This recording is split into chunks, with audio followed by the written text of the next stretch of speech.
நீங்க சாப்பிட்டு கொஞ்ச நேரத்திலேயே மறுபடியும் பசிக்குதா? அப்படி உங்களுக்கு பசி எடுக்கும் போது ஒரே ஒரு பிஸ்கட் மட்டும் சாப்பிடலாம்னு நினைச்சு ஒரு பாக்கெட் ஃபுல்லா பிஸ்கெட்டை காலி பண்றீங்களா?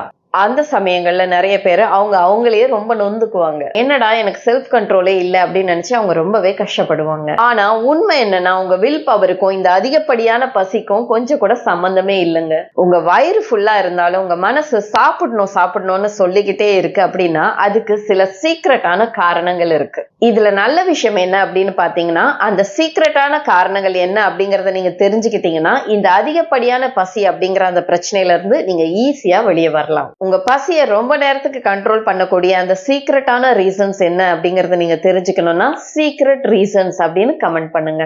சரிங்க, இப்ப அடிக்கடி நமக்கு ஏன் பசி எடுக்குது அப்படிங்கிற அந்த காரணங்களை நம்ம பார்க்கலாம். அது தெரிஞ்சுக்கிறதுக்கு முன்னாடி சப்ஸ்கிரைப் பண்ணாம புதுசா யாராவது பார்த்துட்டு இருக்கீங்கன்னா சப்ஸ்கிரைப் பண்ணிக்கோங்க. கூடவே அந்த பெல் ஐக்கானையும் கிளிக் பண்ணிக்கோங்க. ஒரு 2 டேபிள் ஸ்பூன் அளவு சாதத்தை எடுத்து ஒரு பெரிய சாப்பாடு தட்டுல வைக்கிறோம்.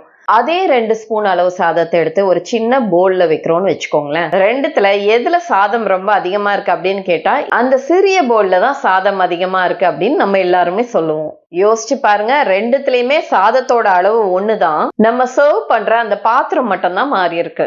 ஆனா நம்முடைய பிரெயின் எவ்வளவு உணவு இருக்கு அப்படிங்கறத மட்டும் பார்க்காதுங்க, எவ்வளவு காலி இடம் இருக்கு அப்படிங்கறதையும் சேர்த்து பார்க்கும். அதனாலதான் சில ஆய்வுகள்ல என்ன சொல்லியிருக்காங்கன்னா, பெரிய தட்டுகள்ல அப்படி இல்லைன்னா பெரிய கிண்ணங்கள் இல்ல போல்ல சாப்பிடுறவங்க அவங்க வழக்கமா சாப்பிடுறத விட அதிகமா சாப்பிடுறாங்க அப்படிங்கறதையும் அவங்களுக்கு தேவைக்கு அதிகமாகவும் சாப்பிடுறாங்க அப்படிங்கறதையும் கண்டுபிடிச்சிருக்காங்க. இதுக்கு ரொம்ப சிம்பிளான ஒரு சொல்யூஷன் என்னன்னா, சின்ன தட்டுகள்ல சாப்பிடுங்க, அப்படி இல்லைன்னா சின்ன போல்ல சாதத்தை வச்சு சாப்பிடுங்க. இந்த சின்ன விஷயத்துல நீங்க ஒரு மாற்றம் கொண்டு வந்தாவே நீங்க டயட்ல இருக்கிற ஒரு ஃபீலே உங்களுக்கு இருக்காது. இயற்கையாகவே நீங்க சாப்பிடுற உணவோட அளவை நீங்க குறைச்சு சாப்பிட ஆரம்பிப்பீங்க. ஏன்னா பல நேரங்கள்ல நீங்க எவ்வளவு சாப்பிடணும் அப்படிங்கறத உங்களுடைய வயிறு தீர்மானிக்கிறது இல்லைங்க, உங்களுடைய கண்கள் தான் தீர்மானிக்குது. 2வது காரணம் என்னன்னு பாத்தீங்கன்னா, உங்க வயிறு ஃபுல்லா தாங்க இருக்கும், ஆனா உங்க உடம்பு இன்னும் கொஞ்சம் சாப்பிட்டா நல்லா இருக்கும் அப்படிங்கிற மாதிரியே உங்களுக்கு தோண வைக்கும். நீங்க எப்பவாவது இதை நோட்டீஸ் பண்ணி பார்த்திருக்கீங்களா? நீங்க பாக்கெட் ஃபுல்லா சிப்ஸ் சாப்பிட்டாலும் இல்ல பேக்கரி உணவுகளை சாப்பிட்டாலும் கொஞ்ச நேரத்திலேயே உங்களுக்கு மறுபடியும் ஏதாவது சாப்பிடணும் அப்படிங்கிறது தோணும். ஆனா அதுக்கு பதிலா நீங்க சிம்பிளான ஒரு சவுத் இந்தியன் மீல் சாப்பிட்டு பாருங்களேன். கொஞ்சமா சூடான சோறு எடுத்துக்கோங்க, அது கூடவே நிறைய வேக வச்ச பருப்பு இல்லைன்னா சாம்பார் அந்த மாதிரி எடுத்துக்கோங்க. கூடவே ஒரு கப் அளவு தயிரும் கூட எடுத்துக்கோங்க. இல்லைன்னா மீன் குழம்போ முட்டையோ பனீரோ எது வேணாலும் சேர்த்து சாப்பிடுங்க. இப்படி நீங்க சாப்பிடும்போது ரொம்ப நேரத்துக்கு உங்களுக்கு பசி எடுக்கிற உணர்வு அப்படிங்கறதே இருக்காது. இது எதனால? நீங்க ஒரு முழு பேக்கெட் சிப்ஸ் சாப்பிடும் போதோ பேக்கரி ஐட்டம் சாப்பிடும் போதோ உங்க உடம்புக்கு தேவைப்படுற அளவுக்கான ஊட்டச்சத்துக்கள் அதன் மூலம் உங்களுக்கு கிடைக்கிறது இல்ல. ஆனா நீங்க புரதம், நார் சத்து, ஹெல்தி ஃபேட்ஸ் இது எல்லாமே இருக்கக்கூடிய உணவுகளை சாப்பிடும் போது உங்களுக்கு அதிக நேரம் பசி எடுக்காம இருக்கு. அதனால உங்களால முடிஞ்ச அளவுக்கு வீட்டுல தயாரிக்கப்பட்ட உணவுகளை அதிக அளவுல சாப்பிடுங்க. பேக் பண்ணி வரக்கூடிய உணவு வகைகளை முடிஞ்ச அளவு தவிர்க்க பாருங்க. ஆனா நீங்க அதிகமா சாப்பிடுறதுக்கு இது மட்டுமே ஒரு முக்கியமான காரணம் கிடையாதுங்க. நான் அடுத்து சொல்ல போற அந்த காரணத்தை தினமும் நம்ம நிறைய பேரு நமக்கே தெரியாம செஞ்சுக்கிட்டு தான் இருக்கோம். சரிங்க, அந்த 3வது காரணம் என்ன அப்படிங்கறத இப்ப பார்க்கலாம். இது நம்ம நிறைய பேருக்கு தெரியாத ரொம்ப சீக்ரெட்டான ஒரு காரணம். நீங்க உங்க ஃப்ரெண்டுக்கு ஒரு முக்கியமான மெசேஜ் அனுப்புறீங்கன்னு வச்சுக்கோங்களேன். நெட்வொர்க் கனெக்ஷன் மோசமா இருக்கிறதுனால அந்த மெசேஜ் உங்க ஃப்ரெண்டுக்கு லேட்டா போய் சேருது. இதே விஷயம் தாங்க நம்ம வயிறுக்கும் நம்ம பிரெயினுக்கும் நடுவுல நடந்துட்டு இருக்கு. நம்ம சாப்பிட ஆரம்பிச்சு கொஞ்ச நேரத்துல எனக்கு ஃபுல் ஆயிடுச்சு அப்படிங்கிற அந்த மெசேஜ பிரெயினுக்கு உடனடியா இந்த வயிறால அனுப்ப முடியாது. அந்த மெசேஜ் நம்ம பிரெயினுக்கு போய் சேர்றதுக்கு கொஞ்ச நேரம் ஆகும். நம்மள பல பேருக்கும் வேக வேகமா சாப்பிடுற ஒரு பழக்கம் இருக்கு. நம்ம வேக வேகமா சாப்பிட்டு முடிக்கிறதுனால பிரெயினுக்கு மெசேஜ் போகிறதுக்கு முன்னாடியே நம்ம ஃபுல்லா சாப்பிட்டு முடிச்சிடுறோம். அப்போ சாப்பிடுறத நிறுத்திக்கோ அப்படின்னு பிரெயின் வயிறுக்கு சொல்றதுக்கு முன்னாடியே நம்ம டெசர்ட்ஸ் எல்லாம் சாப்பிட்டு முடிச்சிருப்போம். இந்த ஒரு காரணத்தாலையும் நம்ம வயிறு ஃபுல்லா இருந்தா கூட நமக்கே தெரியாம நம்ம அதிக அளவுல உணவை சாப்பிட்டுக்கிட்டே இருப்போம். இதுக்கு சிம்பிளான ஒரே சொல்யூஷன் என்னன்னு பாத்தீங்கன்னா, எப்பவுமே மெதுவா சாப்பிடுங்க. நீங்க சாப்பிடுற ஒவ்வொரு வாய் உணவையும் நல்லா மென்னு சாப்பிடுங்க. உங்க கைகள் தொடர்ந்து வாய்க்குள்ள சாதத்தை வச்சுக்கிட்டே இருக்கணும் அப்படிங்கிற அந்த அவசியம் கிடையாது. நீங்க இப்படி மெதுவா சாப்பிடும் போது மூளைக்கு வயிறு ஃபுல் ஆயிடுச்சு அப்படிங்கிற அந்த மெசேஜ் கொஞ்சம் மெதுவா கிடைச்சா கூட அது நீ நிறுத்திக்கோ அப்படின்னு சொல்லும் போது உங்க வயிறு ரொம்ப ஃபுல்லா இருக்காது. 4வது காரணம் என்னன்னு பாத்தீங்கன்னா, நமக்கு ஏற்படுற எல்லா பசியுமே உண்மையான பசி கிடையாதுங்க. நீங்க எப்பவாவது கிச்சன்ல போய் ஃப்ரிட்ஜ திறந்து பார்த்துட்டு உள்ள என்னென்னலாம் சாப்பிடுறதுக்கு இருக்கு அப்படின்னு பார்த்திருக்கீங்களா? அப்புறம் எதையுமே சாப்பிடாம அதை மூடி வச்சுட்டு திரும்ப வந்திருக்கீங்களா?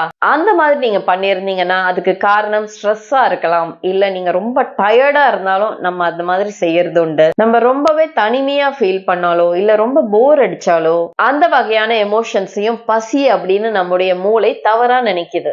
இதனால தாங்க நிறைய பேர் ஸ்ட்ரெஸ் அதிகமாச்சு அப்படின்னா நிறைய உணவுகள் சாப்பிட்டுட்டே இருப்பாங்க. அவங்களுக்கு சாப்பிட்டாவே ஸ்ட்ரெஸ் குறையற மாதிரி ஒரு உணர்வு ஏற்படுது. இது எல்லாமே நம்முடைய மூளை நமக்குள்ள இருக்கிற அந்த எமோஷன்ஸ தவறா பசின்னு நினைக்கிறதுனாலதான். இத்தனைக்கும் நம்ம நல்லா சாப்பிட்டிருப்போம், அதன் பிறகும் இந்த பிரச்சனை ஏற்படுது.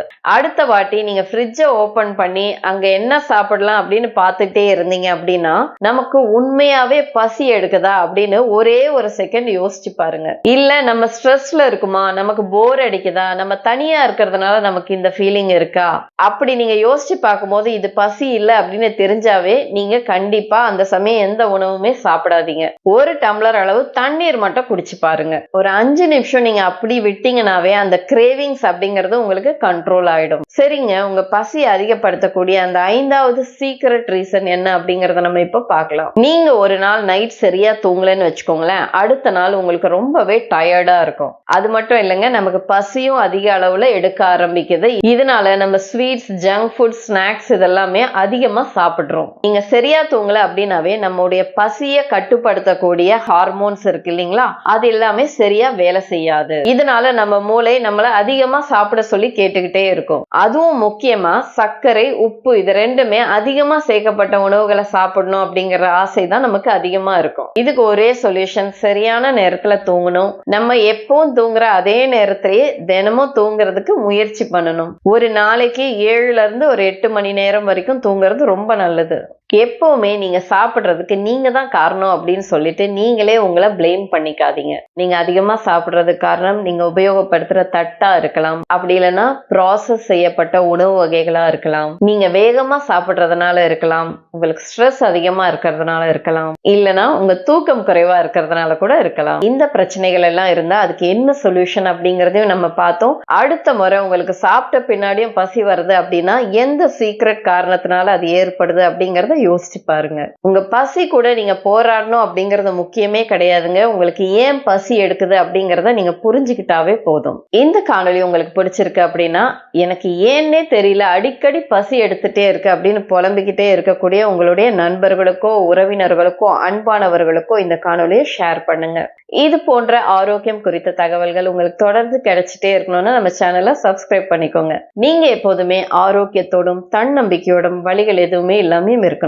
நன்றி. நீங்க எப்போதுமே ஆரோக்கியத்தோடும் தன்னம்பிக்கையோடும் வழிகள் எதுவுமே இல்லாம இருக்கணும். நன்றி.